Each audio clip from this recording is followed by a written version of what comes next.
Muy buenos días, magistrada, magistrados, secretaria general de acuerdos. Hoy 9 de noviembre del año 2022, siendo las 9:30, damos inicio a la sesión ordinaria número 42 del Pleno del Tribunal de Justicia Administrativa del Estado de Guanajuato. Acto seguido, procedo a pasar lista de asistencia. El de la voz, magistrado Deliberio García Monzón, titular de la segunda sala, presente. Magistrado Gerardo Arroyo Figueroa, titular de la primera sala de este tribunal. Gracias, magistrado presidente. Asisto a esta sesión y aprovecho la oportunidad para saludar atenta y respetuosamente a la magistrada, magistrados presentes y secretaria general de acuerdos. Gracias. Magistrada Antonia Guillermina Baldovino Guzmán, titular de la tercera sala de este tribunal. Gracias. Buen día, compañeros magistrados, señora secretaria general. La de la voz, titular de la tercera sala, presente. Gracias. Magistrado José Cuauhtémoc Chávez Muñoz, titular de la cuarta sala de este tribunal. Muchas gracias, magistrado presidente. Buenos días, magistrada, magistrado, secretaria general, magistrado propietario de la cuarta sala, presente.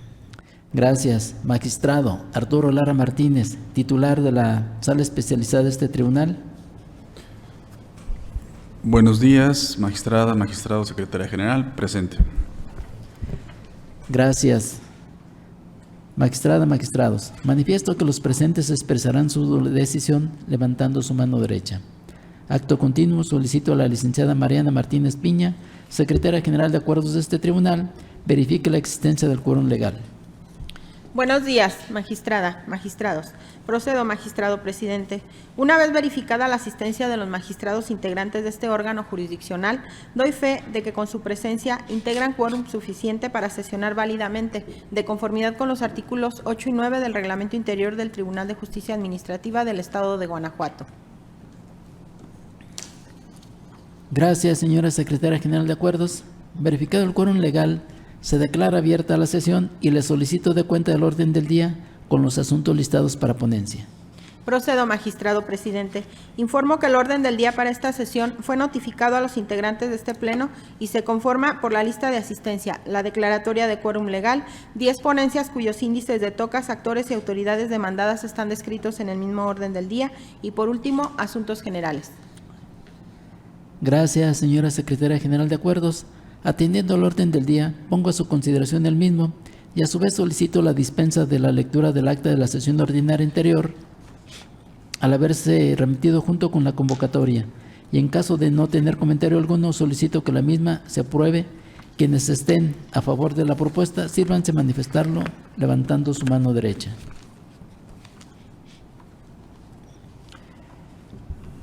Gracias, magistrada, magistrados. La propuesta ha sido aprobada por unanimidad de votos. Favor de tomar nota, señora secretaria. Para iniciar con el listado de las ponencias y antes de continuar, someto a consideración de este honorable pleno la posibilidad de estudio conjunto de los tocas 172 diagonal 22 PL y 285 diagonal 22 PL, listados como tercer y cuarto punto del orden del día. Magistrados, magistrados, ¿tienen alguna observación sobre la petición realizada?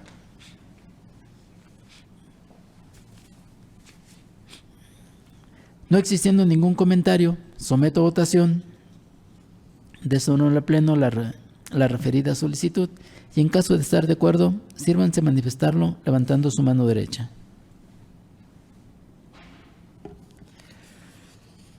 Gracias. La propuesta ha sido aprobada por unanimidad de votos de la magistrada y los magistrados presentes en esta sesión. Por favor, sírvase de tomar nota, señora secretaria.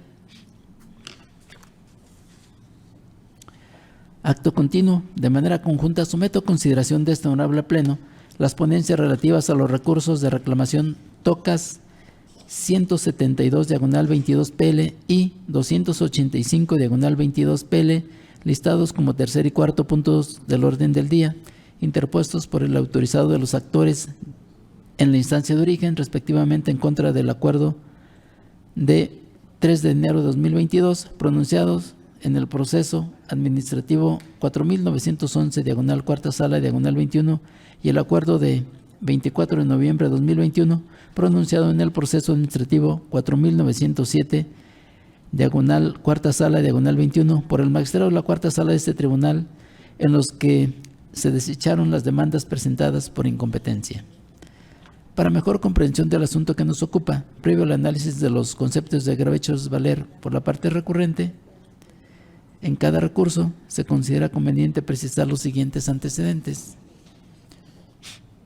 Primero, en los procesos administrativos principales, las partes actores impugnaron la ilegalidad de la separación de sus cargos públicos en franca violación a sus derechos adquiridos. Segundo, en los acuerdos recurridos, la sala de origen se declaró incompetente para conocer y resolver los asuntos. Inconforme con la determinación que antecede, le autorizado a los actores en la instancia de origen interpusieron el recurso de reclamación que se resuelve. En el primer concepto de agravio de cada recurso, la parte inconforme en esencia señaló que los acuerdos recurridos son ilegales, ya que sus demandas no son una acción que persiga laboralmente el reclamar el pago de una indemnización, sino declarar la validez o nulidad de un acto administrativo por ser incompetentes las autoridades que emitieron el acto administrativo, ya que no fueron designados legalmente. En el segundo concepto de agravio de cada recurso, la parte inconforme en esencia alegó que los acuerdos recurridos son ilegales, ya que el artículo 17 de la Constitución Política de los Estados Unidos Mexicanos prevé que toda decisión de los órganos encargados de impartir justicia debe ser pronta, completa e imparcial, y en los plazos y en los términos que fijen las leyes. Estas exigencias suponen, entre otros requisitos, la congruencia que debe caracterizar toda resolución, así como la exposición concreta y precisa de la fundamentación y motivación correspondiente. La congruencia externa, como principio rector de toda sentencia, consiste en la plena coincidencia de que debe existir entre lo resuelto y en un juicio o recurso con la litis planteada por las partes en la demanda respectiva y en el acto o resolución objeto de impugnación, sin omitir o introducir aspectos ajenos a la controversia. La congruencia interna exige que en la sentencia no se contengan consideraciones contrarias entre sí o con los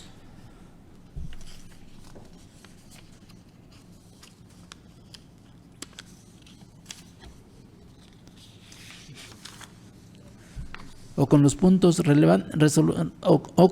resolutivos. Por tanto, si el órgano jurisdiccional, al resolver un juicio, introduce elementos ajenos a la controversia, o resuelve más allá, o deja de resolver sobre lo planteado, o decide algo distinto, incurre en el vicio de incongruencia de la sentencia. Son infundados estos conceptos de agravio por las siguientes razones jurídicas.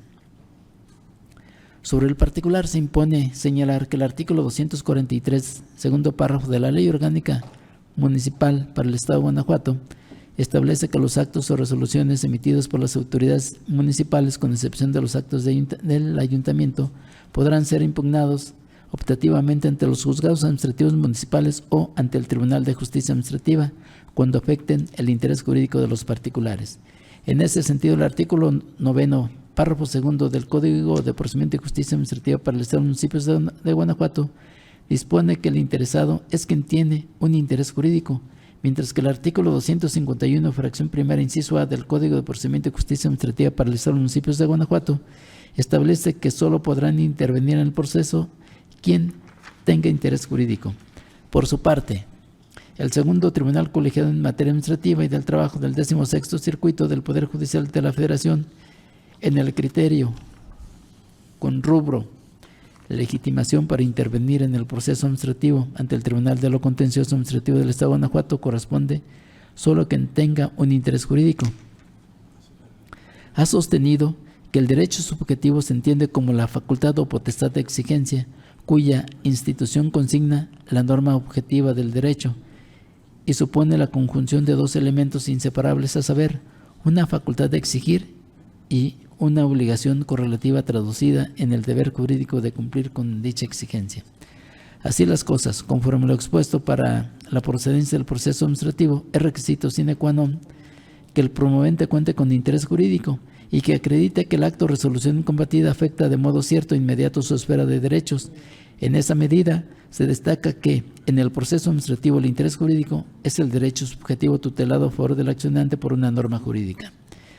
En esa tesitura, podemos concluir que conforme a lo estipulado por los artículos señalados en supralíneas, es menester que en primer lugar la parte actora acredite que cuenta con interés jurídico y que antes de la emisión del acto combatido exista un derecho subjetivo legítimamente reconocido o protegido a favor de la parte actora por un precepto jurídico en una ley o en un reglamento, y en segundo lugar que en autos del sumario se acredite una afectación a su esfera de derechos. Por tanto, una cosa es acreditar el acto combatido y otra demostrar el perjuicio que éste puede deparar al particular. Lo anterior es así, en virtud de que, si bien es cierto que de acuerdo a lo estipulado por el artículo primer párrafo de la Constitución Política de los Estados Unidos Mexicanos, todas las personas gozan de los derechos humanos reconocidos en esta norma fundamental y en los tratados internacionales de los que el Estado mexicano sea parte. También lo es que, conforme a lo dispuesto por el tercer párrafo de ese mismo artículo, el Estado, a través de los órganos administrativos y jurisdiccionales, se encuentra constreñido a proteger, garantizar y a reparar las violaciones de los derechos humanos en los términos que establezcan las leyes, entendidas en una acepción amplia por lo que comprenden las leyes y reglamentos.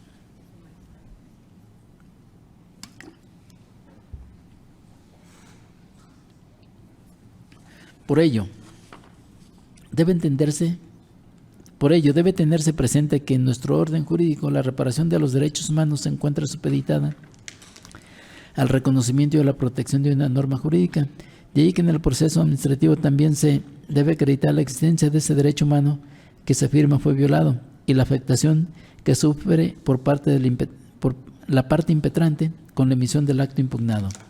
En consecuencia, a la parte actora le existe el derecho de acudir ante este órgano de control de legalidad a demandar la nulidad del nombramiento de los integrantes del Consejo Directivo.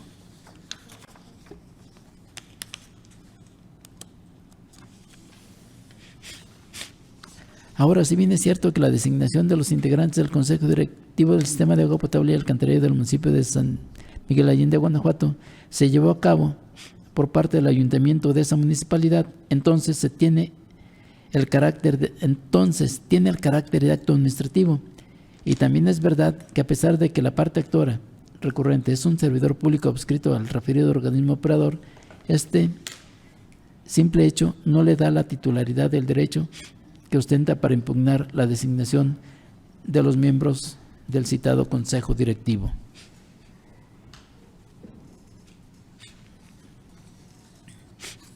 Es por lo anterior que el derecho a la impugnación del nombramiento reclamado no se encuentra inmerso en la esfera jurídica de los actores y por consiguiente no es posible jurídicamente tutelárselos.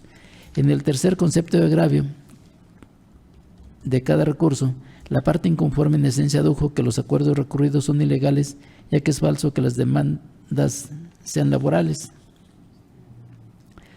Resultan infundados estos conceptos de agravio por las siguientes razones jurídicas. En principio, cabe precisar que entre la parte recurrente y el sistema de agua potable y alcantarillado existe una relación de carácter laboral. Por tal virtud, la orden verbal de despido jurídicamente no tiene el carácter de acto administrativo, sino de naturaleza laboral. En segundo lugar, cabe enfatizar que si el acto impugnado consiste en la orden verbal de su despido, entonces la declaración de incompetencia de la sala de origen se ajusta a derecho, ya que conforme al artículo 123, fracción primera de la Ley del Trabajo de los Servidores Públicos al servicio del Estado y de los municipios, el conocimiento y resolución de dicho acto corresponde al Tribunal de Conciliación y Arbitraje, por ser el órgano competente para ello. Una vez precisado lo anterior, se dejan a salvo los derechos de la parte actora para que los haga valer ante la instancia jurisdiccional competente, esto es, ante el Tribunal de Conciliación y Arbitraje, y así pueda obtener una certeza jurídica mediante un fallo congruente y exhaustivo con la pretensión solicitada, en términos de lo dispuesto por el artículo 17 de la Constitución Política de los Estados Unidos Mexicanos. Al respecto, cabe señalar que este órgano jurisdiccional carece de facultades para remitir los autos respectivos al tribunal que estime competente, y al no existir disposición expresa que así lo establezca en el Código de Procedimiento y Justicia Administrativa para el Estado de los Municipios de Guanajuato, ni en la Ley Orgánica del Tribunal de Justicia Administrativa del Estado. Lo anterior de ninguna forma implica una transgresión al derecho de acceso a la justicia, reconocido en el artículo 17 de la Constitución Federal, pues su ejercicio se encuentra sujeto al cumplimiento de determinados requisitos, presupuestos y cargas de carácter procesal que no deben soslayarse en detrimento de la correcta y deficiente administración pública, como es el débito procesal del gobernado de presentar el recurso efectivo ante el tribunal competente. No obstante lo anterior, cuando se ejerce una acción, se sigue su procedimiento y dentro del mismo se llega a determinar la improcedencia de la vía o la incompetencia del órgano jurisdiccional, debe garantizarse la posibilidad material de acceder a la instancia competente, aun cuando a la fecha de tal determinación haya prescrito el término respectivo. Por consiguiente, se destaca que los actores tienen a salvo sus derechos para que los deduzcan en la vía y forma correspondiente, ello en virtud de que el Tribunal de Justicia Administrativa del Estado de Guanajuato carece de atribuciones para remitir los autos al que considera competente, al no existir disposición legal expresa que sí lo prevea, sin que la temporalidad transcurrida en este tribunal durante la admisión, sustanciación y resolución de este proceso se computa en perjuicio de la parte actora. En consecuencia, ante lo infundado de los conceptos de agravio expresados en el recurso de reclamación, se propone a este honorable Pleno confirmar los acuerdos recurridos, lo anterior con fundamento en el artículo 311, segundo párrafo, del Código de Procedimiento y Justicia Administrativa para el Estado de los Municipios de Guanajuato. Es cuanto a estas ponencias. Magistrada, magistrados, ¿tienen algún comentario respecto a las ponencias expuestas de manera conjunta? No existiendo ningún comentario, se somete a votación de manera individual cada una de ellas. Respecto al TOCA 172, diagonal 22 PL, se precisa que el magistrado Arturo Lara Martínez se abstendrá de votar en virtud de que en el proceso de origen se excusó. Precisado lo anterior, en primer momento se somete a votación de este honorable Pleno la ponencia del TOCA 172, diagonal 22 PL, y en caso de estar de acuerdo con su sentido, sírvanse manifestarlo levantando su mano derecha.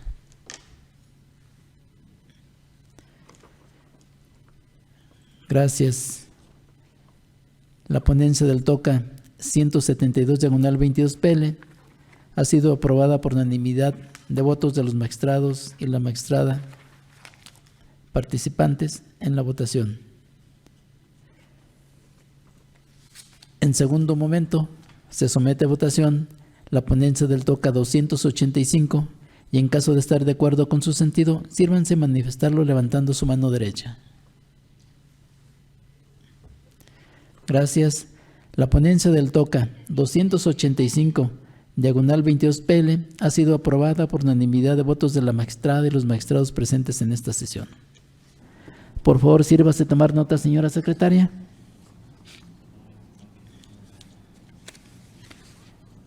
De nueva cuenta, someto a consideración de este honorable Pleno la ponencia relativa al recurso de reclamación TOCA 300, diagonal 22 PL, listado como quinto punto del orden del día, interpuesto por el autorizado de la parte actora en la instancia de origen, en contra del acuerdo de 14 de diciembre de 2021, dictado en el proceso administrativo 5289, diagonal tercera sala, diagonal 21, por la magistrada de la tercera sala de este tribunal, en el que se desechó la prueba de informe de autoridad y se determinó que no ha lugar a acordar de conformidad la solicitud de otorgar suspensión con efectos restitutorios. Para mejor comprensión del asunto que nos ocupa, previo al análisis de los conceptos de agravio hechos valer por la parte recurrente, se considera conveniente precisar los siguientes antecedentes. Primero, en el proceso administrativo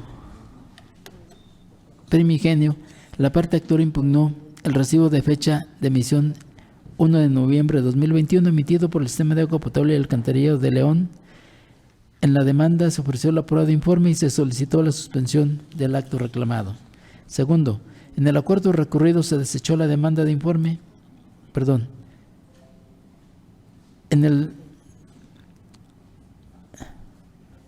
Segundo, en el acuerdo recurrido se desechó la prueba de informe y se negó la suspensión del acto recurrido. Tercero, inconforme con la determinación que antecede, el autorizado de la parte actora en la instancia de origen interpuso el recurso de reclamación que se resuelve. En el numeral primero del único concepto de agravio, la parte inconforme en esencia señaló que la negativa a otorgarle la suspensión del acto reclamado es ilegal, ya que es violatorio del derecho humano al agua. Resulta infundado este argumento por las siguientes razones jurídicas. En el sexto párrafo del artículo 4 de la Constitución Política de los Estados Unidos Mexicanos, señala que toda persona tiene derecho al acceso, disposición y saneamiento de agua para consumo personal y doméstico en forma suficiente, salubre, aceptable y asequible. En el acuerdo recurrido se negó la suspensión del acto recurrido porque en el recibo de cobro de méritos se señaló que el giro del inmueble sobre el cual recayó el acto impugnado y en el cual se cortó el suministro de agua es fábrica de calzado. Esto es, no es para uso personal y doméstico, previsto por el sexto párrafo del artículo 4 de la Constitución Política de los Estados Unidos Mexicanos. Sin embargo, en el argumento objeto de estudio, la parte recurrente no refutó el hecho de que en el citado recibo de cobro se consigna que el giro del servicio se presta a al inmueble de mérito, que es fábrica de calzado, sino que se limita a invocar conceptos de derecho humano al agua, pero sin acreditar que el servicio suspendido es para uso doméstico. De ahí que se califique de infundado este argumento. En el segundo numeral del único concepto de agravio, la parte inconforme en esencia señaló que el desechamiento de la prueba de informe es ilegal, ya que no existe limitante de informar sobre hechos relativos a la emisión y existencia de documentos, existiendo libertad de que se comunique respecto de todo aquello que tenga que ver con los hechos en controversia, incluidas aquellas documentales de las cuales el informe de su existencia constituye o contribuye para llegar a la verdad de los hechos.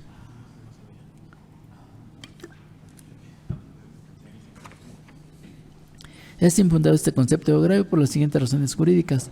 En el proceso de origen, la parte actora presentó demanda en contra del recibo de fecha 1 de noviembre de 2021. En la citada demanda, la parte actora ofreció la prueba de informe a efecto de que la parte demandada remita certificación de revisiones y lecturas periódicas del aparato medidor para garantizar el correcto funcionamiento y medición exacta del consumo realizado. Acuerdo de inicio y sustanciación del procedimiento administrativo sancionador para ordenar el corte del servicio. Acuerdo para la ejecución de corte del servicio. Acta circunstanciada de ejecución del corte del servicio. Reporte histórico de cargos y abonos de la cuenta por los últimos 60 meses y cualquier otra que guarde relación con la controversia planteada y que obre en su poder. En el acuerdo recurrido, se determinó que no ha lugar a admitir la prueba de informes de la autoridad de conformidad con lo dispuesto por los artículos 53 y 113 del Código de Procedimiento y Justicia Administrativa para el Estado de los Municipios de Guanajuato, por no estar ofrecida conforme a derecho. Lo anterior en razón de que el promovente ofrece la prueba de informes.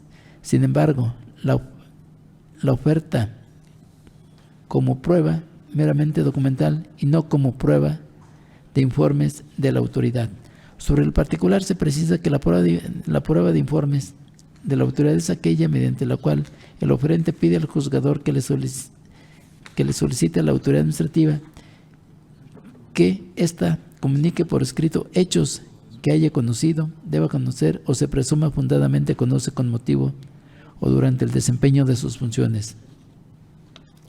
Pero es menester que esos hechos tengan relación con la litis, de ahí que las pruebas documentales deben estar relacionadas con los hechos informados para que la prueba de informes de la autoridad sea la idónea para desvirtuar la presunción de legalidad del acto combatido.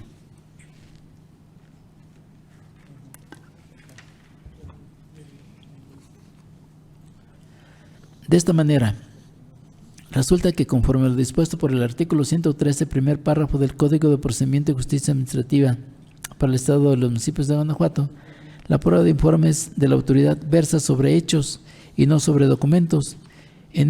Por ese motivo, es evidente que resulta improcedente que el magistrado instructor pida directamente las pruebas documentales. Así pues, en el presente caso, la parte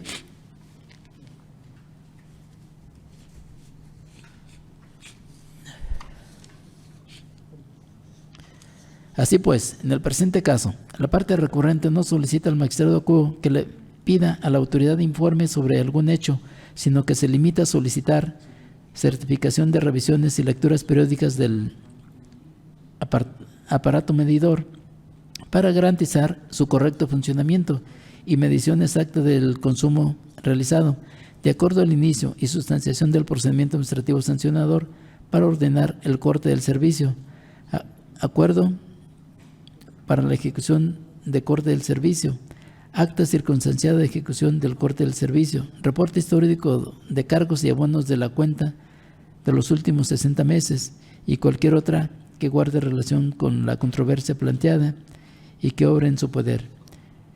En este contexto tenemos que, cuando el promovente no cuente con pruebas documentales que acredite su pretensión, debe encontrarse en una de las hipótesis jurídicas previstas por el artículo 82 del referido Código de Procedimiento y Justicia Administrativa para que el juzgador esté en posibilidad de recabarlas.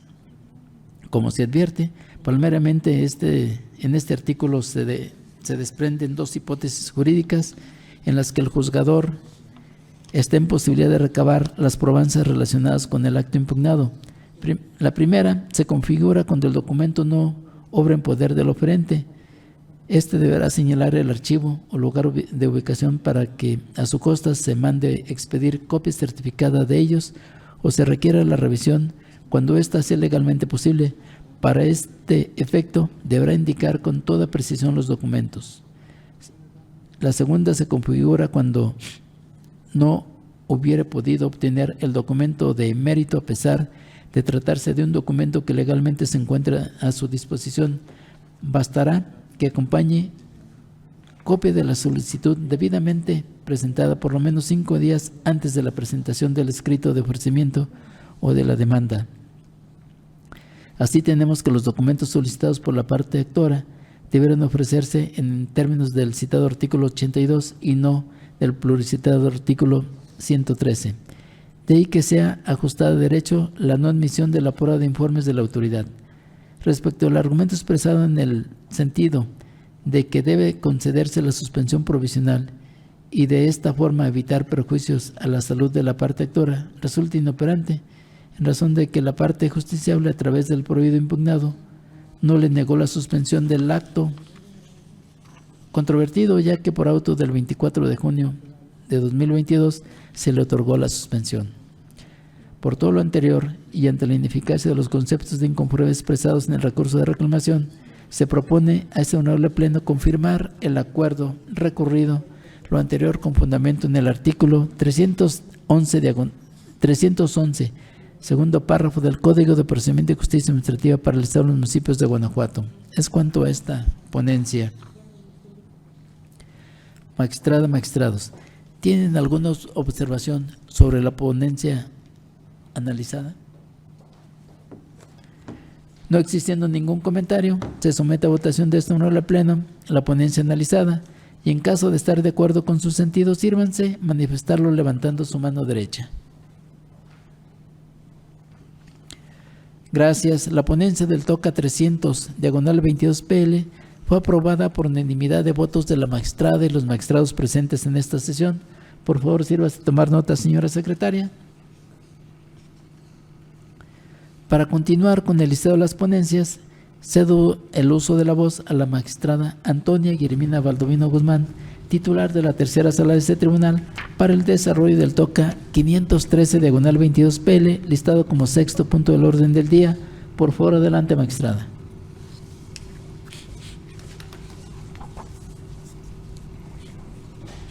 Gracias, magistrado presidente. Reitero mis saludos a mis compañeros magistrados y a la señora secretaria general. Esta tercera sala inicia con el proyecto de resolución del recurso de reclamación TOCA 513, diagonal 22, en su modalidad de juicio en línea, interpuesto por el secretario del Ayuntamiento, el oficial mayor y el Consejo de Honor y Justicia de los Cuerpos de Seguridad Pública del municipio de Salvatierra, en contra de la sentencia dictada por el magistrado de la segunda sala de este tribunal dentro del proceso administrativo 2029, diagonal 2017.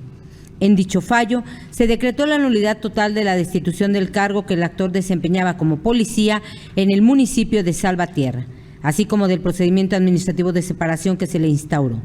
Además, se reconoció al actor diversos derechos, entre otros el pago de las remuneraciones diarias dejadas de percibir desde el 1 de septiembre de 2016 hasta que se cumpla la sentencia.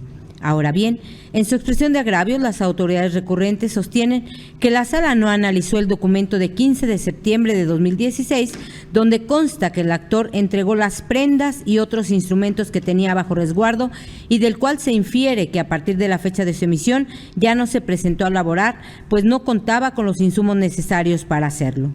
Refieren que el mencionado documento acredita plenamente que el actor tuvo conocimiento de su baja el 15 de septiembre de 2016 y no, como de manera equivocada lo expresó en la demanda, el 31 de agosto de 2017.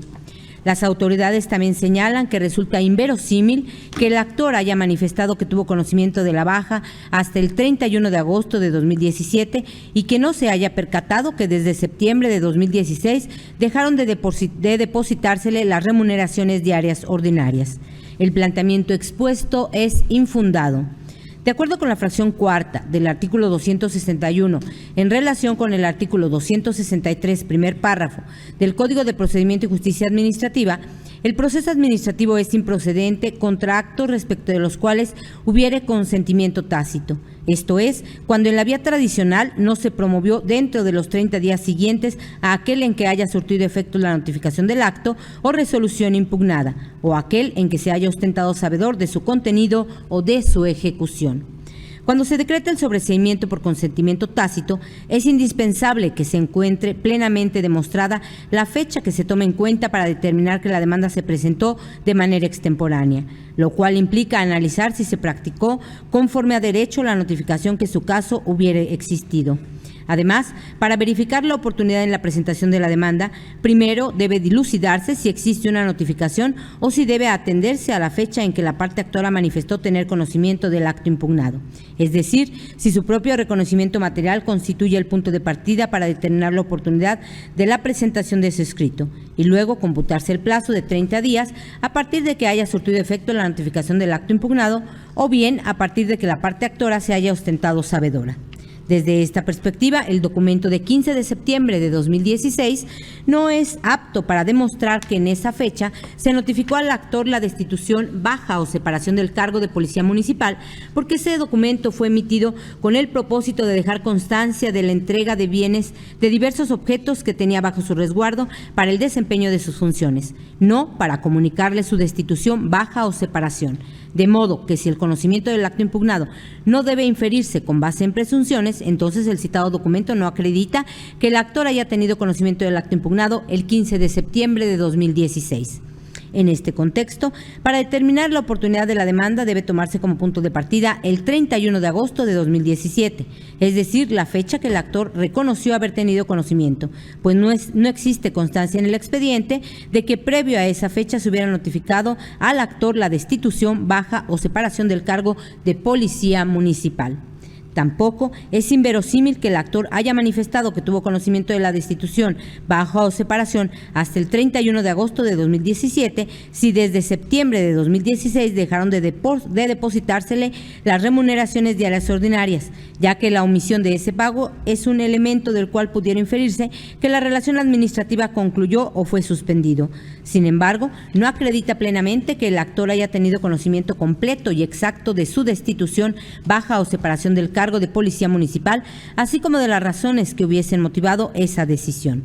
Por tanto, a diferencia de lo que alegan las autoridades recurrentes, en el proceso de origen no se configuró la causal de improcedencia prevista en el artículo 261, fracción cuarta del Código de Procedimiento y Justicia Administrativa. En otro orden de ideas, las autoridades recurrentes alegan que no se debió decretar la nulidad de la destitución verbal, porque la existencia de ese acto debió acreditarse a través de la prueba testimonial, la cual se declaró desierta en la audiencia del proceso. El argumento referido es infundado.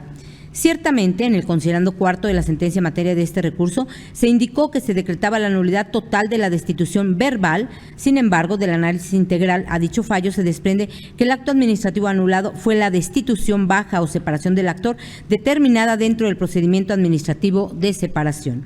Precisamente por ello, en el mismo considerando cuarto, la Sala analizó las constancias que integran el citado procedimiento administrativo y concluyó que no se siguieron las formalidades esenciales del mismo, ya que no se notificó al actor la instauración de tal procedimiento ni las actuaciones posteriores. Así pues, el señalamiento que obra en la parte final del considerando cuarto de la sentencia recurrida en el sentido de decretar la nulidad total de la destitución verbal constituye un simple error material que es insuficiente para modificar las razones que sustentan el sentido medular del fallo. También las autoridades recurrentes alegan que la sala se apartó de la litis porque el actor solicitó el pago de salarios caídos, no de las remuneraciones diarias ordinarias dejadas de percibir, como se condenó en la sentencia. También señalan que el pago de salarios caídos es improcedente por disposición del artículo 50, párrafo tercero de la Ley del Sistema de Seguridad Pública del Estado, mientras que el pago de las remuneraciones diarias ordinarias carece de fundamento.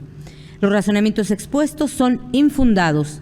En primer lugar, las expresiones salarios caídos y remuneraciones diarias ordinarias hacen alusión a ideas equivalentes entre sí, pues se refieren a las cantidades en dinero que ordinariamente recibe una persona por la prestación de un servicio. La diferencia radica en que los salarios caídos es un concepto inmerso en el derecho laboral, en tanto que las remuneraciones diarias ordinarias es una acepción genérica. No obstante, ambos conceptos pueden emplearse como sinónimos. Además, el hecho de que el actor haya solicitado el pago de salarios caídos no constituye impedimento válido para que la sala reconozca el derecho pretendido conforme a la denominación apropiada, ya que ante el pedimento inexacto del actor, la sala actuó correctamente reconociéndolo el derecho al pago de las remuneraciones diarias ordinarias que dejó de percibir con motivo de la destitución, baja o separación ilegal. Por otro lado, el actor tiene derecho al pago de las remuneraciones diarias ordinarias que dejó de percibir por la prestación de sus servicios con motivo de la destitución, baja o separación ilegal del cargo que desempeñaba como policía municipal de conformidad con la jurisprudencia 110/2012.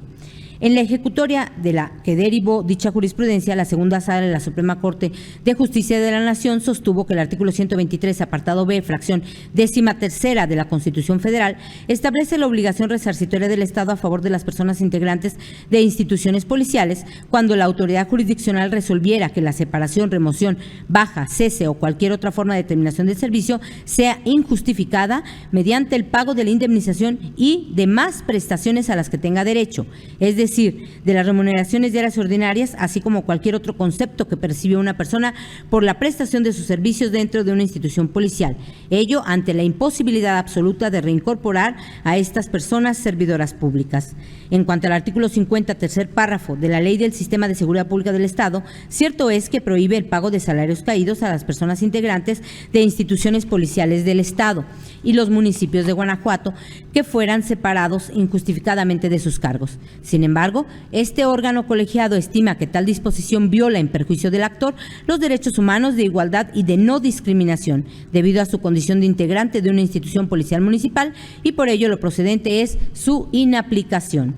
Así pues, con base en los artículos 1 y 133 de la Constitución Federal, sí es procedente reconocer al actor el derecho a que se le paguen las remuneraciones diarias ordinarias que dejó de percibir con motivo de la destitución, baja o separación ilegal, sin aplicar a ese respecto el artículo 50, párrafo 3 de la Ley del Sistema de Seguridad Pública del Estado por ser inconvencional. Finalmente, las autoridades recurrentes alegan que tampoco se debió reconocer al actor el pago de las remuneraciones diarias ordinarias hasta el cumplimiento del fallo, sino hasta la fecha en que falleció, ya que se trata de un derecho personalísimo que se extingue con la muerte de su titular, e invocan como sustento artículos de la Ley Federal del Trabajo y de la Ley del Trabajo de los Servidores Públicos al servicio del Estado y los municipios, así como la jurisprudencia de rubro, intereses previstos, lo cito de una manera textual, intereses previstos en el párrafo 3 del artículo 48 de la Ley Federal del Trabajo, su cómputo debe interrumpirse en caso de muerte de la persona trabajadora. Fin de la cita. El planteamiento aludido es infundado. Como el actor pertenecía a una institución policial, la relación que existía entre este y el municipio de Salvatierra era de naturaleza administrativa, así que lo dispuesto por la Ley Federal del Trabajo y la Ley del Trabajo de los Servidores Públicos al servicio del Estado y los municipios, así como en la jurisprudencia que invocan las autoridades recurrentes, no son aplicables en el caso por disposición expresa del artículo 8 de la citada Ley del Trabajo de los Servidores Públicos al servicio del Estado y los municipios. Estimar lo contrario implicaría desconocer el régimen especial al que están sujetas las personas integrantes de las instituciones policiales y supondría conferir a los citados ordenamientos jurídicos alcances que estos no contemplan dentro de su ámbito material de validez. Misma suerte corre la jurisprudencia aludida, ya que interpreta la Ley Federal del Trabajo. Por tanto, como resultado de la ineficacia de los agravios vertidos por las autoridades recurrentes, esta ponencia propone confirmar la sentencia dictada por la segunda sala.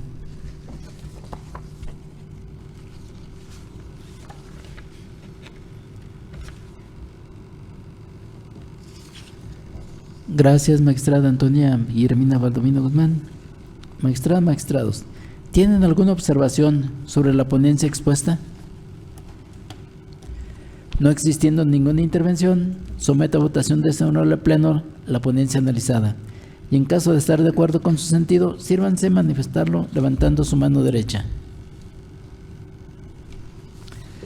Gracias. La ponencia del TOCA 513 diagonal 22 PL fue aprobada por unanimidad de votos de la magistrada y los magistrados presentes en esta sesión. Por favor, sírvase de tomar nota, señora secretaria. De nueva cuenta, cedo el uso de la voz a la magistrada Antonia Guillermina Baldomino Guzmán, titular de la tercera sala de este tribunal, para el desarrollo del TOCA 519 diagonal 22 PL, listado como séptimo punto del orden del día. Por favor, adelante, magistrada. Gracias, magistrado presidente. Sigo con el proyecto de resolución del recurso de reclamación TOCA 519 diagonal 22 en su modalidad de juicio en línea, interpuesto por la actora en el proceso administrativo 4699 diagonal 2021 en su modalidad de juicio en línea en contra de la sentencia dictada por el magistrado de la cuarta sala de este tribunal, en la cual se sobreseyó.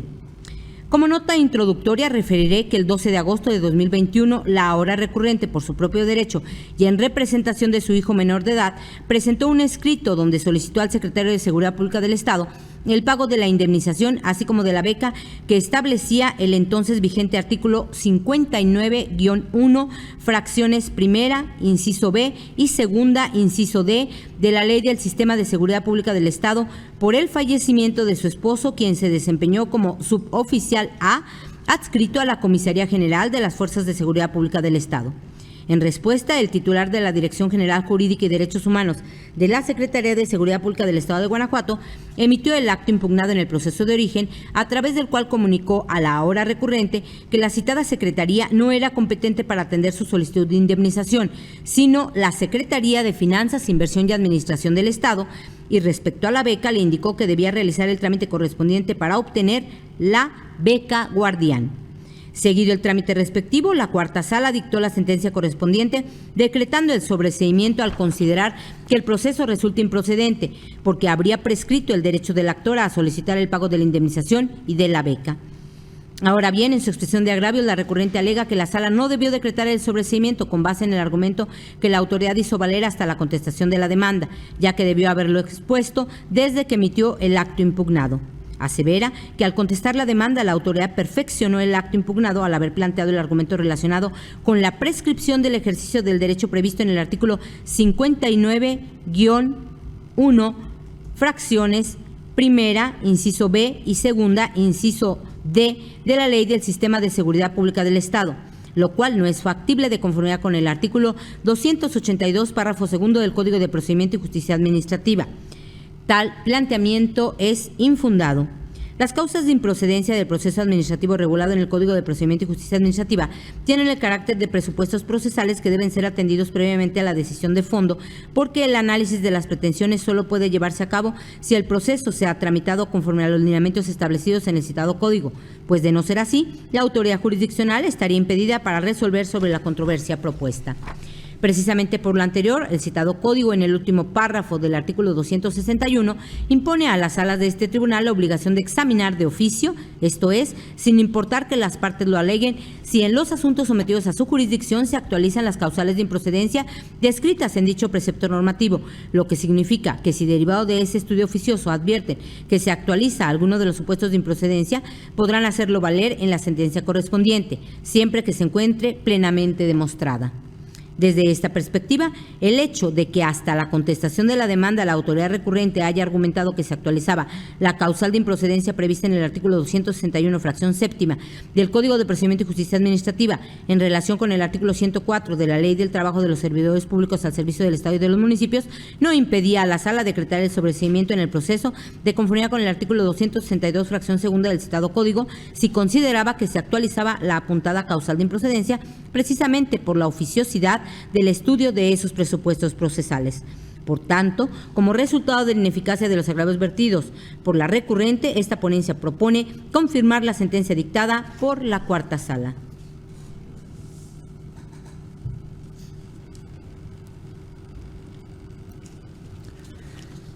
Gracias, magistrada Antonia Guillermina Baldomino Guzmán.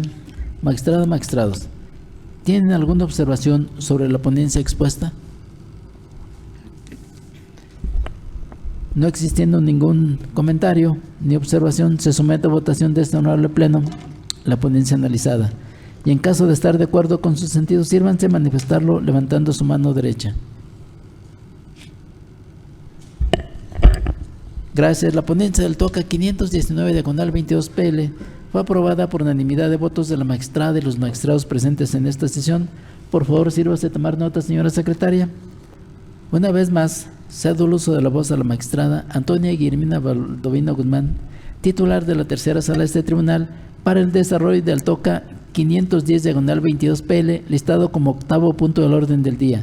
Por favor, adelante, magistrada. Gracias. Finalizo la intervención de esta tercera sala, sometiendo a la consideración de este pleno la resolución del recurso de reclamación TOCA 510/22, interpuesto por el Sistema de Agua Potable y Alcantarillado de León en contra de la sentencia dictada por el magistrado de la segunda sala dentro del proceso administrativo 2406/2021. A manera de preámbulo, referiré que en la instancia de origen se controvirtió la legalidad del acto emitido por la autoridad ahora recurrente en respuesta a una solicitud que le formuló el actor, y en la sentencia en materia de este recurso la sala decretó la nulidad de dicho acto para efecto de que la autoridad emitiera otro debidamente fundado y motivado donde resolviera la verdadera pretensión del actor. Ahora bien, en su expresión de agravio, la autoridad recurrente señala medularmente que le causa agravio que en el considerando tercero se haya desestimado la causal de improcedencia que planteó, señalando que el actor no impugnó una negativa ficta, sino la respuesta expresa emitida a la solicitud que formuló.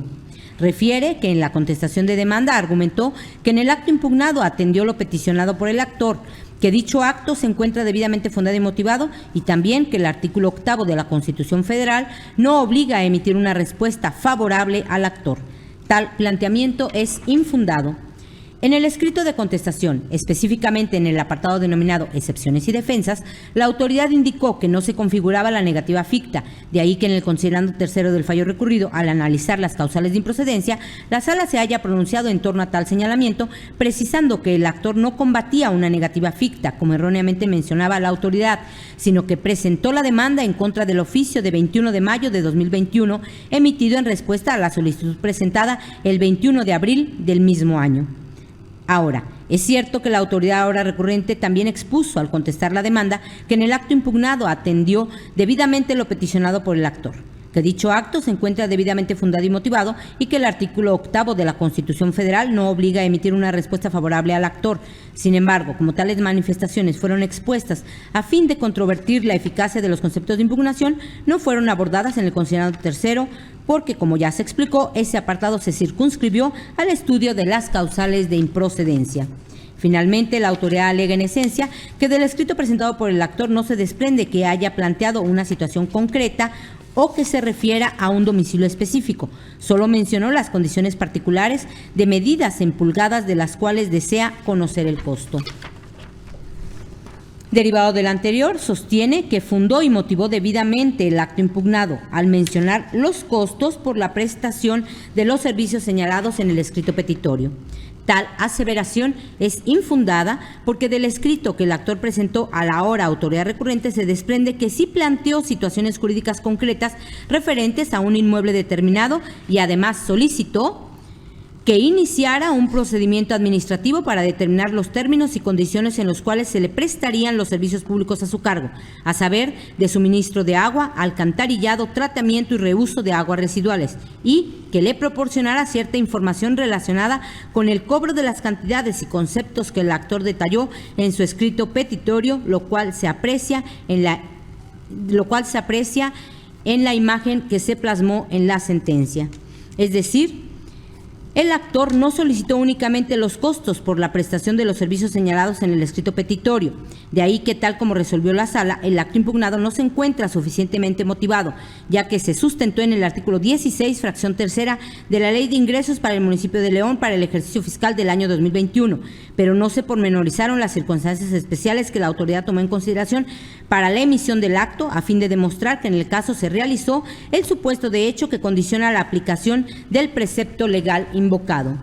El acto impugnado tampoco se encuentra debidamente fundado y motivado, pues en relación con los conceptos instalación de medidor y piezas especiales para medición de agua residual y medidor de agua residual, la autoridad no precisa con claridad por qué debe cubrir las cantidades señaladas en la tabla plasmada en el acto impugnado, ya que no consta que haya estudiado la situación concreta del solicitante para identificar cuáles serían los costos reales que éste debe cubrir por los servicios que se presten en su inmueble.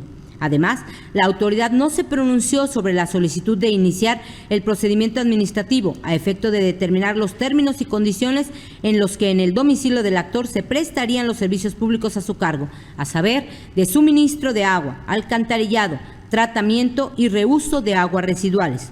Entonces, adversamente a lo alegado en el recurso, el actor sí planteó una situación concreta respecto de la cual debió pronunciarse la autoridad ahora recurrente, por lo que al no haberlo hecho así y además no haber fundado y motivado debidamente el acto impugnado en los términos apuntados, es correcto que la sala haya decretado la nulidad para los efectos precisados en el fallo recurrido. Por tanto, como resultado de la ineficacia de los agravios planteados, esta ponencia propone confirmar la sentencia dictada por la segunda sala. Es cuanto, señor presidente. Gracias, magistrada Antonia Guillermina Baldomino Guzmán. Magistrada, magistrados, ¿tienen alguna observación sobre la ponencia expuesta? No existiendo ninguna intervención, se somete a votación de este honorable pleno la ponencia analizada. Y en caso de estar de acuerdo con sus sentidos, sírvanse manifestarlo levantando su mano derecha.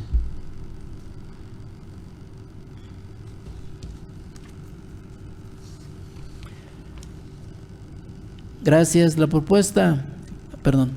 ponencia del TOCA 510, diagonal 22 PL, fue aprobada por unanimidad de votos de la magistrada y los magistrados presentes en esta sesión. Por favor, sírvase tomar nota, señora secretaria. A continuación, cedo el uso de la voz al magistrado Arturo Lara Martínez, titular de la Sala Especializada de este tribunal, para el desarrollo del TOCA 512, diagonal 22 PL, listado como 9º punto del orden del día. Por favor, adelante, magistrado. Gracias, señor presidente. Antes de exponer este TOCA, solicito que por su conducto se pueda consultar al Pleno la posibilidad de tratar de manera conjunta los proyectos de los TOCAs 512, diagonal 22, 573, diagonal 22, y 597, diagonal 22, debido a la similitud que guardan entre ellos. Magistrada, magistrados, ¿tienen alguna observación sobre la petición realizada por el magistrado Arturo Lara Martínez para el estudio conjunto de los tocas 512, diagonal 22 PL, 573, diagonal 22 PL y 597, diagonal 22 PL, listados como noveno, décimo y 11º puntos del orden del día? No existiendo ningún comentario, se somete a votación de este honorable pleno la referida solicitud y en caso de estar de acuerdo con su sentido, sírvanse manifestarlo levantando su mano derecha. Gracias. La propuesta ha sido aprobada por unanimidad de votos de la magistrada y los magistrados presentes en esta sesión. Por favor, sírvase tomar nota, señora secretaria. Por favor, adelante, magistrado. Procedo, señor presidente. Las resoluciones correspondientes a los recursos de reclamación 512, diagonal 22, 573, diagonal 22 y 597, diagonal 22, interpuestos por el director de lo contencioso adscrito a la Secretaría de Finanzas, Inversión y Administración del Estado de Guanajuato, autoridad demandada, en contra de las sentencias emitidas el 30 de mayo, 29 de junio y 11 de julio, todos del año 2022, por la segunda sala dentro de los procesos administrativos 645, diagonal segunda sala, diagonal 22, 1885, diagonal segunda sala, diagonal 22 y 1996, diagonal segunda sala, diagonal 22, tienen los siguientes antecedentes, como se dijo, el 28 de enero, 22 y 28 de marzo de 2022, diversos ciudadanos presentaron demandas de nulidad en contra de boletas de infracción y sus consecuencias legales. Los asuntos fueron turnados a la segunda sala y tramitados los juicios. En todas sus etapas se emitieron resoluciones en las que se determinó no sobreseer el juicio con relación a la Secretaría de Finanzas, Inversión y Administración del Estado de Guanajuato.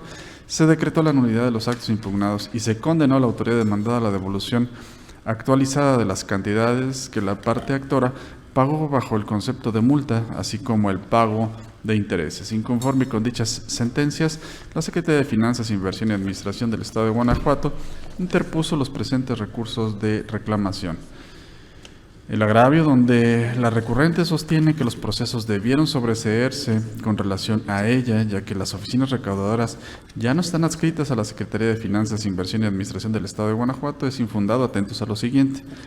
De acuerdo con el artículo 251, fracción 2, inciso A, del Código de Procedimiento y Justicia Administrativa para el Estado y los municipios de Guanajuato, para efectos del proceso administrativo, el carácter de autoridad demandada debe observarse desde un punto de vista formal, esto es, atendiendo a la naturaleza de la autoridad a la que se le imputa la emisión del acto combatido. Es decir, para determinar si a una entidad administrativa puede reclamársele el cumplimiento de cierta pretensión en el proceso administrativo, debe observarse si dicho ente materialmente dictó, ordenó, intentó ejecutar o ejecutó el acto combatido, habida cuenta que el carácter de autoridad demandada para los efectos de la procedencia del proceso no deriva de la imputación que de cierto acto se le atribuya a la parte actora a determinada entidad, sino de la posibilidad real de que ésta lo haya emitido y así generar una afectación a la esfera jurídica de la parte actora. Ahora bien, para establecer cuál es la autoridad emisora de un acto administrativo, debe entenderse, en primer orden, a la parte del documento en el que conste la firma y nombre de la persona servidora pública, pues este signo distintivo expresa la voluntad para suscribir el documento y aceptar las declaraciones ahí plasmadas. Pero cuando esta parte no resulte suficiente, deberá realizarse un análisis integral de todos los elementos del documento. En las sentencias de origen, la Sala tuvo por acreditar la existencia de las calificaciones de la infracción con los comprobantes de pago expedidos por las oficinas recaudadoras vinculadas con las impresiones del documento que señala las líneas de captura para la recepción del pago referido como multa por infracciones a la Ley de Movilidad, el cual no contiene firma, pero se observa un membrete del Gobierno del Estado y el título Secretaría de Finanzas, Inversión y Administración. Del análisis de los instrumentos mencionados se advierte que en la copia simple de los documentos que señala las líneas de captura para la recepción de un pago referenciado por concepto de multa por infracción a la Ley de Movilidad, se hace alusión al nombre de los promoventes de los juicios y a los números de folio de las boletas de infracción impugnadas. También se indica el importe a pagar, así como el número de referencia, los cuales coinciden con los plasmados en el comprobante de pago, y este último instrumento además consta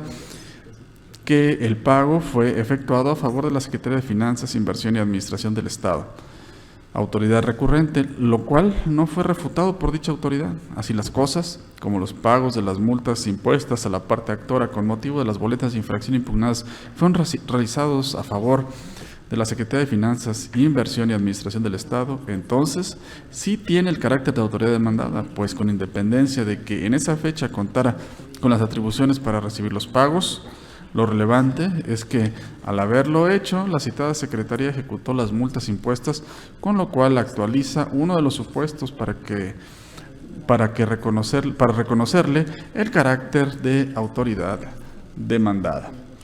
En todo caso, si conforme a la normatividad vigente, en las fechas en que los promoventes realizaron los pagos de las multas, el Servicio de Administración Tributaria del Estado tenía las atribuciones para recibir ese entero, entonces también resultaría ilegal que a través del documento que señala las líneas de captura, se les hubiera indicado a los ciudadanos que efectuaran el pago de las multas a favor de una autoridad que no cuenta con atribuciones para ello. Por las consideraciones previamente esgrimidas, se propone a este Pleno confirmar las sentencias dictadas por la Sala de Origen.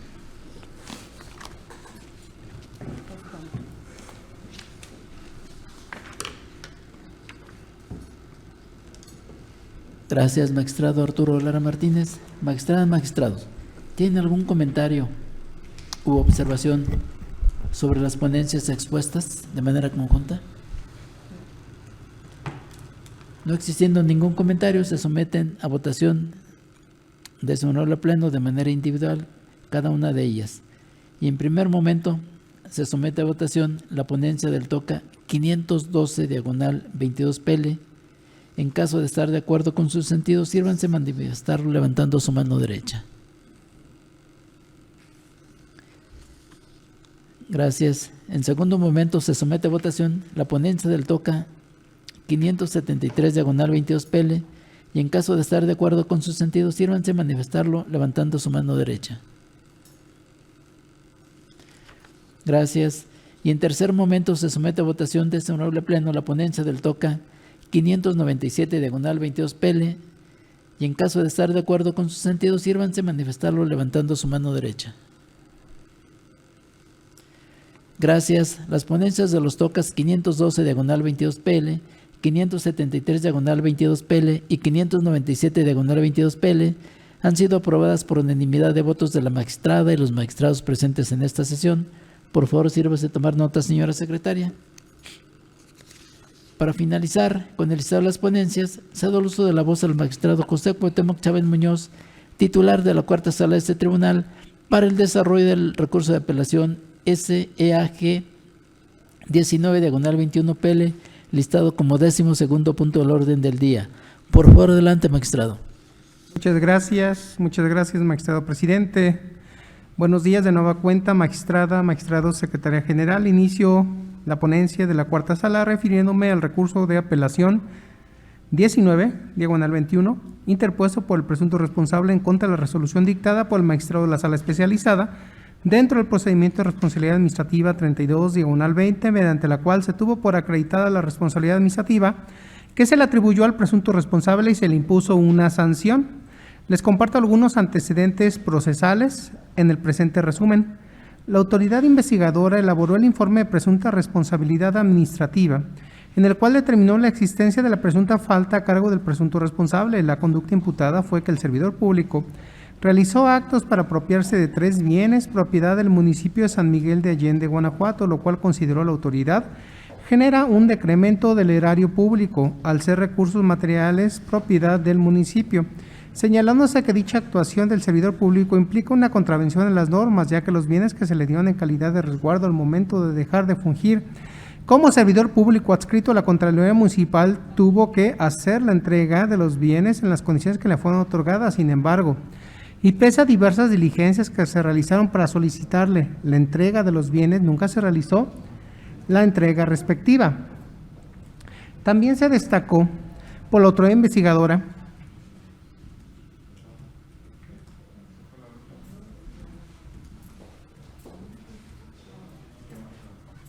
¿Puedo continuar?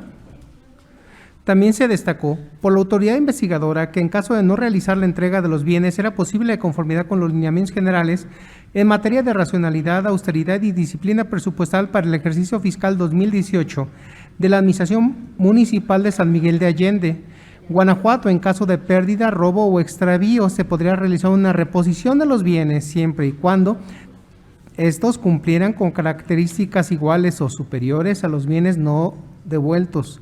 Además, señaló que dicha conducta encuadraba la hipótesis de falta administrativa contenida en el artículo 53 de la Ley de Responsabilidad Administrativa para el Estado de Guanajuato, peculado, la cual se califica como grave.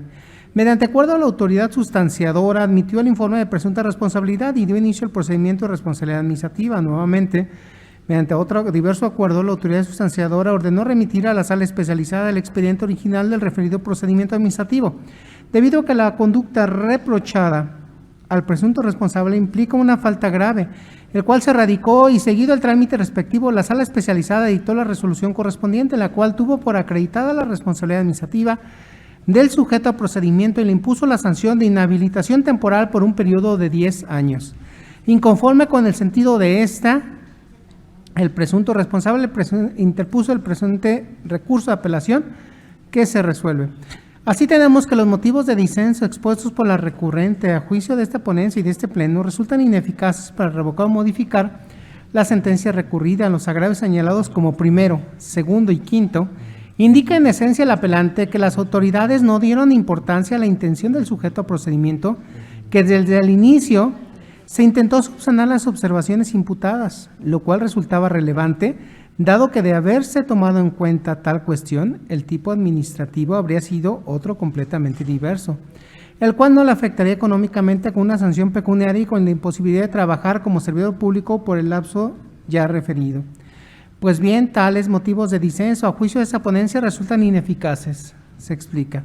Como preámbulo se hace necesario precisar que efectivamente resulta importante analizar si de las investigaciones practicadas o derivado de la valoración de las pruebas aportadas en el procedimiento referido, se advierte que no existe daño ni perjuicio a la hacienda pública, estatal o municipal o al patrimonio de los entes públicos, así como también es relevante analizar el hecho de que el acto u omisión fue corregido o subsanado de manera espontánea por el servidor público. De ahí que aun y cuando en el caso resulta sumamente relevante analizar la cuestión señalada y que fue omitida según narra el apelante por la sala, así como por las autoridades administrativas en el procedimiento de responsabilidad administrativa, no menos verdad es que en el caso no puede considerarse que en la especie se actualice el supuesto de excepción de sanción que alude la fracción segunda del artículo 101 de la Ley de Responsabilidades Administrativas para ese Estado y por ende los argumentos hechos valer por el recurrente resultan ineficaces. Para demostrar la calificativa anterior se destaca que aun y cuando el artículo 101 de la legislación citada prevé la facultad para que las autoridades se abstengan de imponer sanciones a los servidores públicos, la facultad es reglada, pues no se otorga opción a la autoridad para llevarla a cabo, sino que únicamente la condiciona al cumplimiento de ciertas condiciones, pero sin posibilidad de dejar de ejercerla una vez cumplido los requisitos.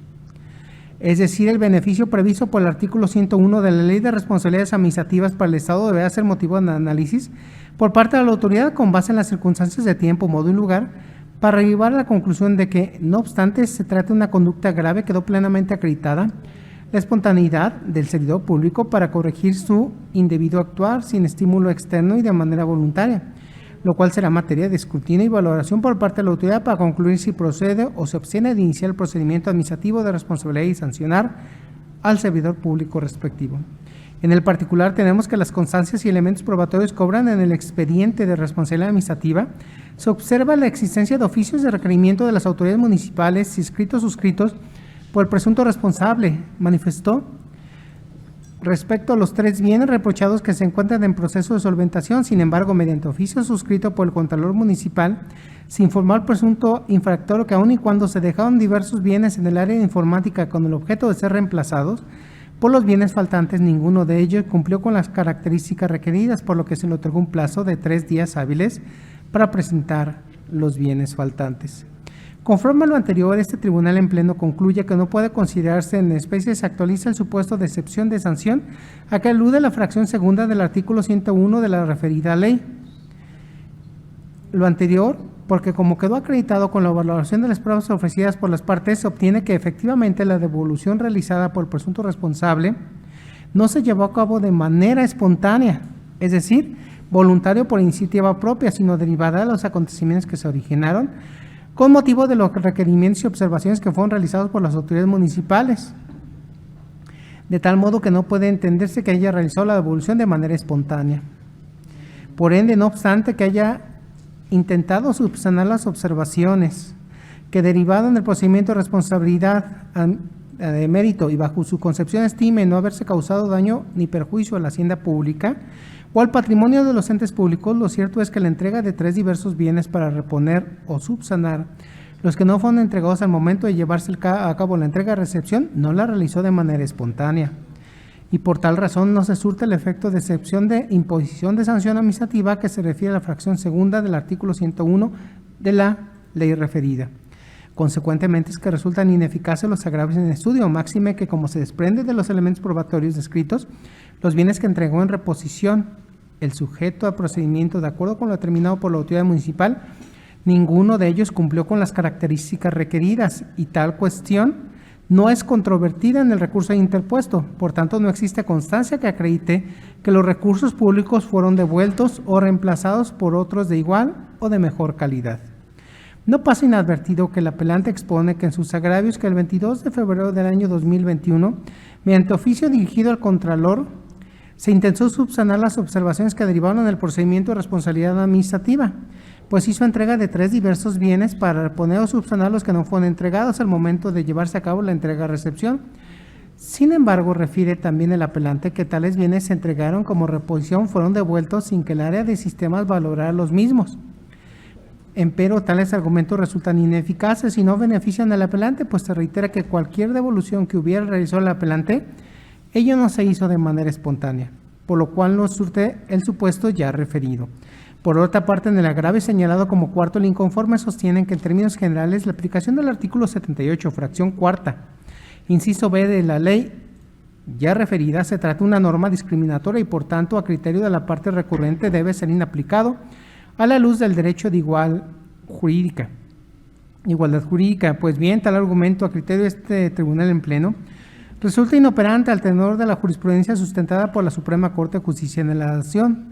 En el caso particular, este tribunal en pleno considera que el agravio en estudio es inoperante, pues no se logra advertir plenamente con qué sujetos pretende compararse la parte recurrente, esto es, no proporciona el término de comparación, el cual es necesario para poder estar en aptitud de poder llevar a cabo el examen mínimo necesario para verificar la existencia de una vulneración al principio de igualdad, en razón de lo cual esta parte del argumento deviene inoperante. Así, si en los conceptos de violación no se proporciona término de comparación, entonces deben calificarse como inoperantes, pues no existen los requisitos mínimos para atender a la causa de pedir, máxime que la jurisprudencia ya referida en esta sentencia es de observancia obligatoria para este tribunal, de conformidad por los artículos 217 de la Ley de Amparo, reglamentar los artículos 103 y 107 de la Constitución Política de los Estados Unidos Mexicanos. De ahí que resulta ineficaz el agravio en estudio.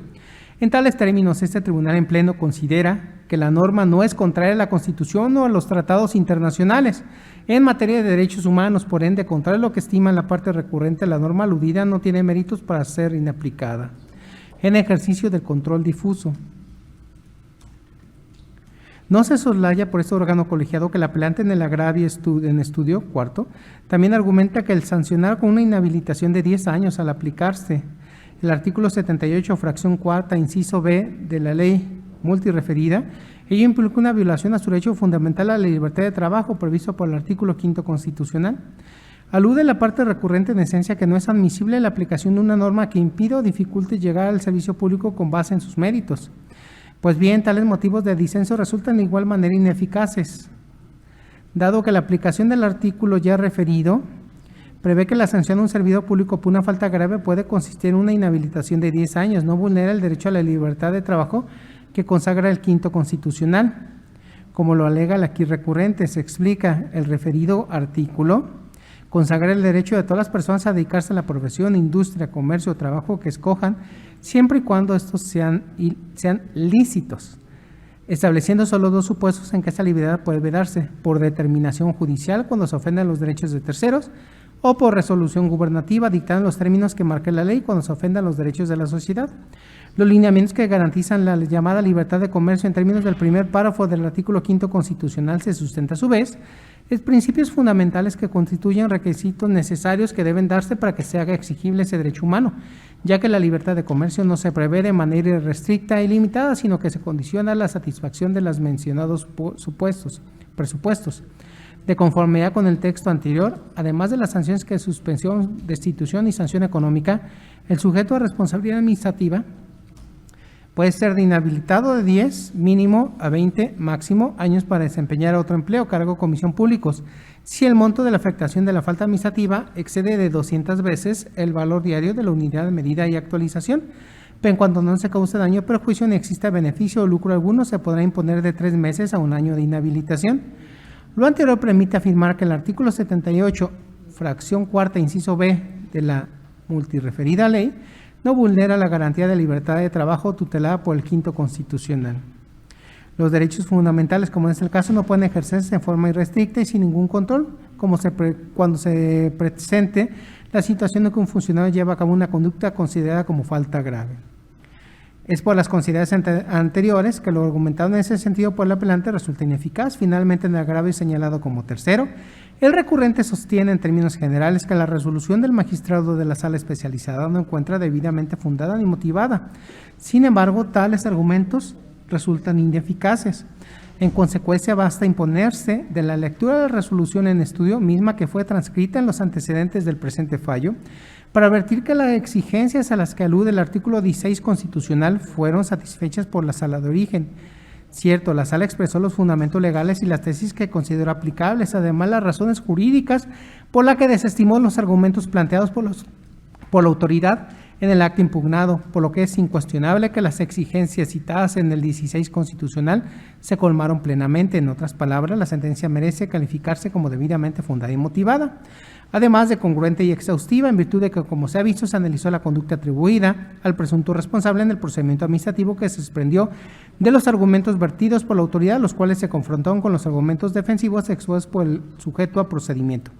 Por ende, no existe la falta de motivación y fundamentación a la violación de los principios de congruencia, exhaustividad que indica el apelante. De ahí la ineficacia de los argumentos en estudio. Finalizo. De esta manera, al resultar ineficaces los argumentos esgrimidos a manera de agravio, lo procedente es confirmar la resolución dictada por la sala especializada. Es cuanto, magistrado presidente.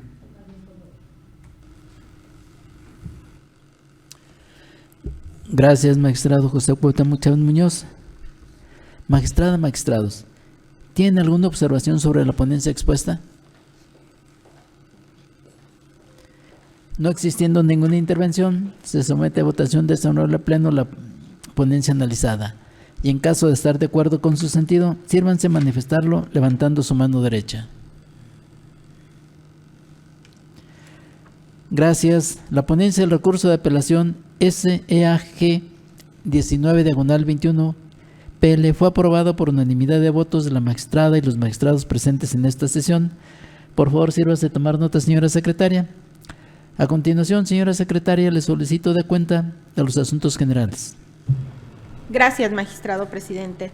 Como primer asunto general, informo que en seguimiento a la excitativa de justicia promovida dentro de los autos que integran el proceso administrativo 3672 del 2022, que el informe de la sala correspondiente fue rendido oportunamente y se acordó por parte de la Presidencia declarar sin materia la excitativa de mérito al advertirse que la sentencia respectiva ha sido emitida, lo anterior en términos de los artículos 315 y 316 del Código de Procedimiento y Justicia Administrativa para el Estado y los municipios de Guanajuato.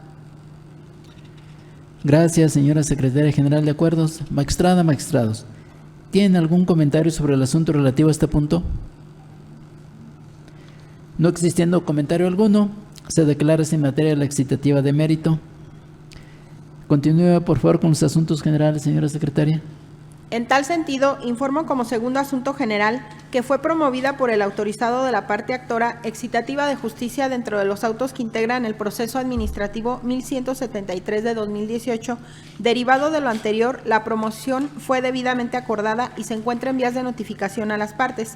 Ello así, en el sentido de solicitar a la sala correspondiente que rinda el informe sobre la materia de la misma. En virtud de lo anterior, dependerá de la información procesal que se indique para estar en posibilidad de determinar lo legalmente conducente en términos de los artículos 315 y 316 del Código de Procedimiento y Justicia Administrativa para el Estado y los municipios de Guanajuato.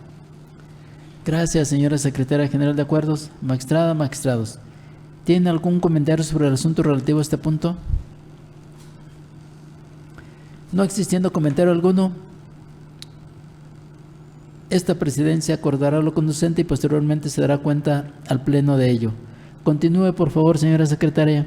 En esos términos, magistrado, informo que el tercer asunto general está motivado por la propuesta de criterios jurídicos que durante el 2022 fueron adoptados por las salas y por el Pleno respecto de asuntos que se han considerado relevantes, novedosos y que se basaron en la interpretación de una ley, mismos que fueron oportunamente remitidos a los integrantes de este órgano colegiado. Ello de conformidad con lo previsto en el artículo 25, fracción 15ª de la Ley Orgánica del Tribunal de Justicia Administrativa del Estado de Guanajuato y los artículos 16 y 21, fracción 7ª del Reglamento Interior del Tribunal de Justicia Administrativa del Estado de Guanajuato. Gracias, señora Secretaria General de Acuerdos. Magistrada, magistrados, ¿tienen algún comentario sobre el asunto relativo a este punto? No existiendo ningún comentario, se somete a votación de este honorable Pleno la propuesta de criterios jurídicos 2022 y en caso de estar de acuerdo con la misma, sírvanse manifestarlo levantando su mano derecha.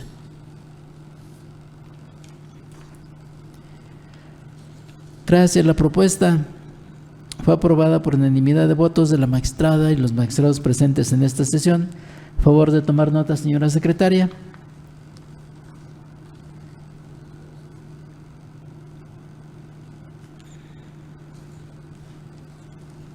Adelante. Gracias, magistrado presidente.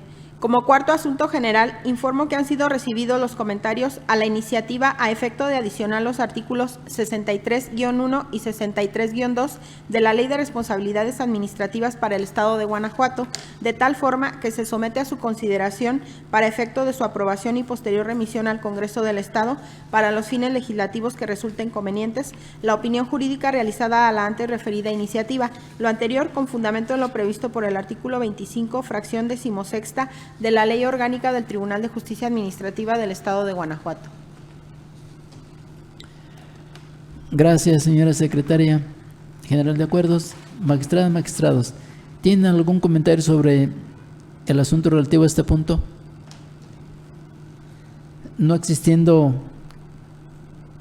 comentario alguno y en caso de estar de acuerdo con la propuesta de opinión jurídica realizada en la iniciativa antes referida, sírvanse manifestarlo levantando su mano derecha. La propuesta ha sido aprobada por unanimidad de votos de la magistrada y los magistrados presentes en esta sesión. Por favor, sírvase tomar nota, señora secretaria, para su oportunidad remitirlos al Congreso del Estado. Continúe, por favor, señora secretaria. Gracias, magistrado presidente. En tal sentido, informo que el quinto asunto general está motivado por la propuesta de modificación al calendario oficial de labores 2022, en la que se expresa declarar inhábil el 15 de diciembre de 2022, ello en virtud de que por acuerdo de Consejo Administrativo sea TJA 2022-41-01 de 4 de noviembre del año que transcurre, se aprobó que en esa fecha se rinda el informe de actividades 2022, por así convenir a los intereses de este Tribunal de Justicia Administrativa del Estado de Guanajuato. Lo anterior, de conformidad con los artículos 139 y 141, fracción 4ª del Código de Procedimiento y Justicia Administrativa para el Estado y los municipios de Guanajuato, 2, 10, 18, fracción 1ª, 19 y 25, fracción 16ª de la Ley Orgánica del Tribunal de Justicia Administrativa del Estado de Guanajuato, así como los numerales 5 y 15, fracción 6ª y 7ª del Reglamento Interior del Tribunal de Justicia Administrativa del Estado. Gracias, señora Secretaria General de Acuerdos. Magistrada, magistrados, ¿tienen algún comentario sobre el asunto relativo a este punto? No habiendo comentario, y en caso de estar de acuerdo con la propuesta de modificación del calendario oficial de labores 2022, sírvanse manifestarlo levantando su mano derecha. Gracias. La propuesta ha sido aprobada por unanimidad de votos de la magistrada y los magistrados presentes en esta sesión. En ese sentido, le solicito, señora secretaria, proceda a realizar las acciones necesarias para llevar a cabo la difusión de la modificación del calendario oficial de labores 2022 y las gestiones correspondientes para su respectiva publicación en el periódico oficial del Gobierno del Estado de Guanajuato. Continúe, por favor, señora secretaria. Gracias, magistrado presidente. Como último asunto general, se da cuenta del proyecto de diagnóstico quinquenal de la sala especializada, el cual fue presentado a los integrantes de este pleno con anterioridad por el magistrado Arturo Lara Martínez, titular de la sala especializada de este tribunal, previsto en los lineamientos para la integración del diagnóstico quinquenal sobre el trabajo de la sala especializada del Tribunal de Justicia Administrativa del Estado de Guanajuato. Lo anterior para sus efectos correspondientes. Gracias, señora secretaria general de Acuerdos. Magistrada, magistrados, ¿tienen algún comentario sobre el asunto relativo a este punto? No habiendo comentario, se tiene por presentado el proyecto de diagnóstico mencionado para su posterior aprobación. En ese sentido, no habiendo más asuntos que tratar y agotados los puntos listados en el orden del día, declaro cerrada la sesión ordinaria de pleno número 42 del Tribunal de Justicia Administrativa del Estado de Guanajuato del día de su fecha, siendo las 10:58. Gracias por su asistencia y participación, señora magistrada, señores magistrados y señora secretaria general de Acuerdos. Que tengan todos ustedes un excelente día.